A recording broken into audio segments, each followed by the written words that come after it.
E o que todo rubro-negro temia, infelizmente, aconteceu. O Flamengo entra na zona de rebaixamento do Campeonato Brasileiro de 2023. Uma votação ontem na Gávea aprova a mudança. E 7 contratações podem acontecer na janela do meio do ano do Mengão. Vem comigo, Nação Rubro-Negra, porque tem muitas informações para vocês a partir de agora, aqui no canal Tudo pelo Flamengo. Muito boa tarde, eu não vou nem pedir para você, não tem nem como eu chegar agora, apesar que é muito importante pra gente a inscrição. Porque assim, cara, eu tô muito triste de verdade com o que aconteceu. E eu já vou começar falando sobre isso. O Flamengo entrou na zona de rebaixamento do Campeonato Brasileiro de 2023. E isso é inadmissível. Isso é uma situação que não pode acontecer de maneira nenhuma. Ah, Marquinhos, mas está no começo do campeonato, está apenas na 4ª rodada. O Flamengo não pode entrar na zona de rebaixamento em rodada nenhuma. O Flamengo é o clube que tem os maiores salários do Brasil, maior arrecadação do Brasil. O Flamengo é o clube aí que a folha salarial é maior do Brasil. Não existe a possibilidade. Existe, né? Que nós estamos na zona de rebaixamento. Mas não tinha que existir essa possibilidade do Flamengo entrar na zona de rebaixamento. Por mais que saia na próxima rodada. Mas fica manchado. Fica manchado.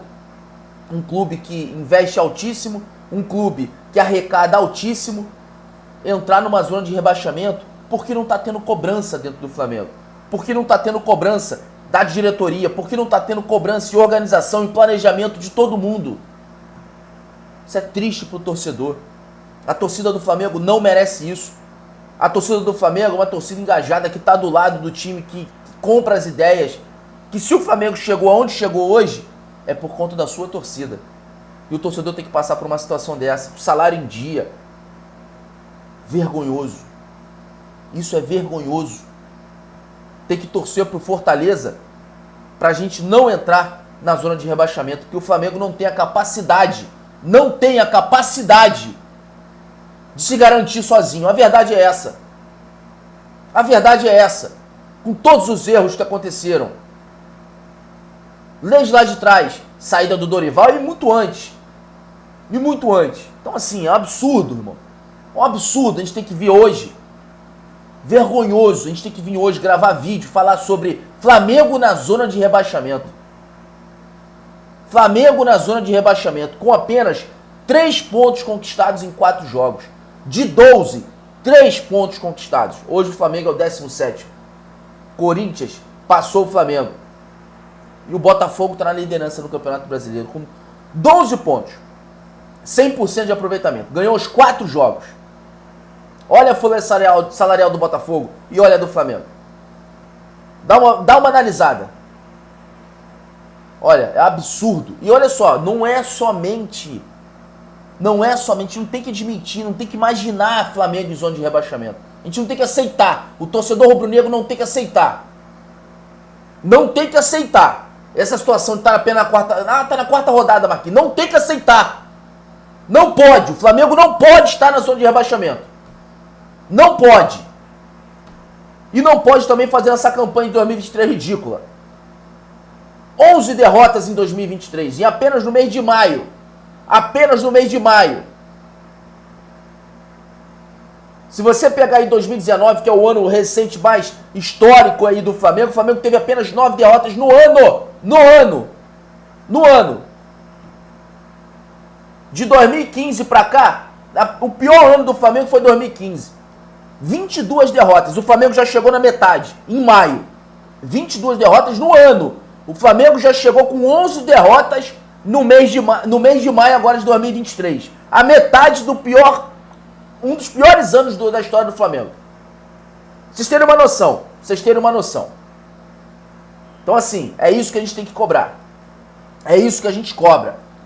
É isso que a gente fala. É isso que a gente não tem que aceitar. Não tem que aceitar.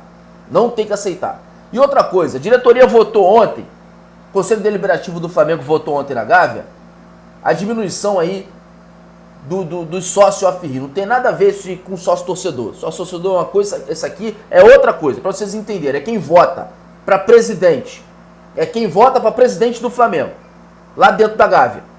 Foi votado ontem, bateram o martelo e diminuíram para 20% do quadro de sócios do Flamengo. 20%. Total de sócios, 20% pode ser o off-Rio, que vai ter os mesmos direitos dos sócios daqui do Rio de Janeiro. Votar para o presidente, enfim. A mesma coisa.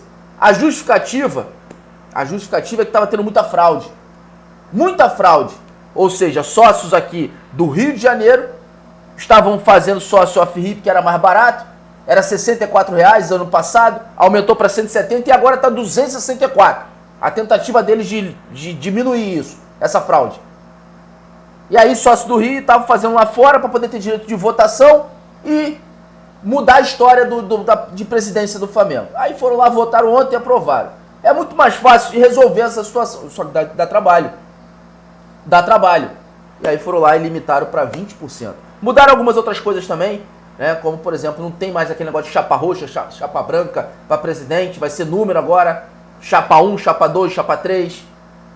Se tiver empate entre os dois presidentes mais votados, o mais velho, né, por idade, vai ser o eleito. Mudaram outras coisas também. Mas a votação principal foi essa. Agora está reduzido para 20% aí a situação de off-Rio se associar para ter os mesmos direitos de votação para presidente. Complicado. Complicado. Aí a diretoria do Flamengo fica fazendo as coisas para ser melhor para ela. E o torcedor que está sofrendo nesse momento? E o torcedor que está sofrendo?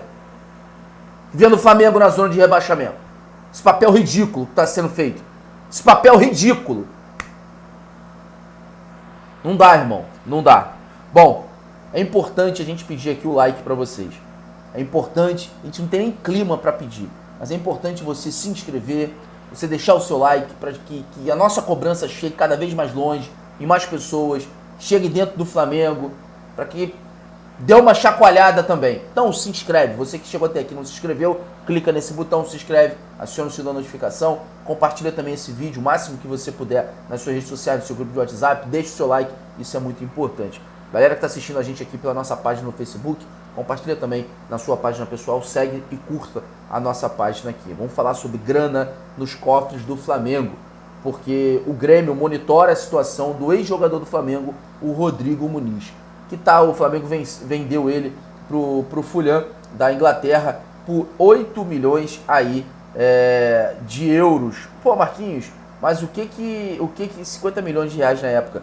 O que tem a ver? Foi em 2021. O que tem a ver isso com o Flamengo? É que o Flamengo ainda tem 25% dos direitos econômicos do jogador. E, de acordo com o TNT Esporte, o jogador de 22 anos está sendo alvo do Grêmio. Se o Grêmio comprar o jogador, e aí tem que ver o valor, né, que vai ser proposto pelo Grêmio, o Flamengo tem direito a 25% dessa negociação futura pelo jogador. Guardar ele, está jogando lá na segunda divisão da Inglaterra, no Middlesbrough, e vamos ver, está emprestado lá pelo Fulham, e vamos ver o que vai acontecer, mas o Flamengo tem 25% numa negociação futura deste jogador. Falando em negociação, de acordo com o Diogo Dantas, né, jornalista do jornal Extra, o Flamengo ampliou a sua lista de reforços para até 7 nomes depois de uma conversa com Jorge Sampaoli. A direção está no mercado e promete movimentação pesada na próxima janela de transferência. Lembrando que a janela está fechada, só abre no dia 3 de julho. De acordo com o Rodrigo Dantas, esses nomes podem chegar a um ponta direita, um ponta esquerda, um meia, né, substituto aí para o Arrascaeta, não somente um volante para o lugar do João Gomes, mas dois volantes por conta da situação do Vidal, por conta da situação da instabilidade do Thiago Maia, né, por conta aí enfim, por mais que tenha fartura no meio de campo, mas essa fartura não condiz aí com a realidade do Flamengo. Então, em vez de um volante, pode vir até dois. E zagueiro também, tá? Zagueiro também é uma situação que o Flamengo está avaliando. Por conta do Davi Luiz, né, que não vem bem, por conta do zagueiro Pablo, que o técnico Jorge Sampaoli não está aproveitando tanto o jogador. Enfim, tem jogadores com final de contrato também do Flamengo, né, no caso do Marinho. Tem a situação de jogadores com idade avançada, no caso do Felipe Luiz. Então, tem lateral esquerdo, lateral direito também, são jogadores que o Flamengo tá querendo. Então, muito provavelmente a lista vai se estender para 7 nomes, 7 contratações aí na janela do meio do ano. Vamos aguardar para a gente poder ver o que vai acontecer em relação a isso. Para poder fechar o nosso vídeo, vamos falar sobre o zagueiro Bruno Mendes do Corinthians, alvo do Flamengo quando o Vitor Pereira esteve por aqui e queria trazer o jogador uruguaio 23 anos para o Mengão. O que está acontecendo agora, Marquinhos? Está acontecendo que o Flamengo tem interesse na contratação de um zagueiro. O Bruno Mendes está em conversa lá com o Corinthians, tem contrato com o Corinthians até o final desse ano, já pode assinar um pré-contrato no meio do ano. O Corinthians quer aumentar o salário dele 150 mil reais, justamente para renovar com ele, não ter mais conversa nenhuma, mas ele está pedindo metade do seu valor de mercado, no caso ele vale aí 20 milhões de reais, ou seja, ele está pedindo 10 milhões de reais como luvas, e isso deu uma travada na negociação junto ao Corinthians, de acordo aí com o portal UOL. Então, o jornalista Samir Carvalho trouxe também essa informação de que está amarrado essa negociação com o Bruno Mendes. O Flamengo não fez proposta nenhuma, o Flamengo não tem nada com o jogador, inclusive o Bruno Mendes está perdendo espaço com o Murilo, que é um jogador da base do Corinthians, que está ganhando espaço. Pode ser um nome aí que o Flamengo fique de olho. Então é isso, só para trazer informação para vocês. Hoje um vídeo triste, esse vídeo aí, falando sobre zona de rebaixamento do Flamengo. Meu Deus do céu, irmão. Meu Deus do céu. Que ponto nós chegamos. Então é isso, rapaziada. Tamo junto. Mais tarde a gente volta. Saudações rubro-negras.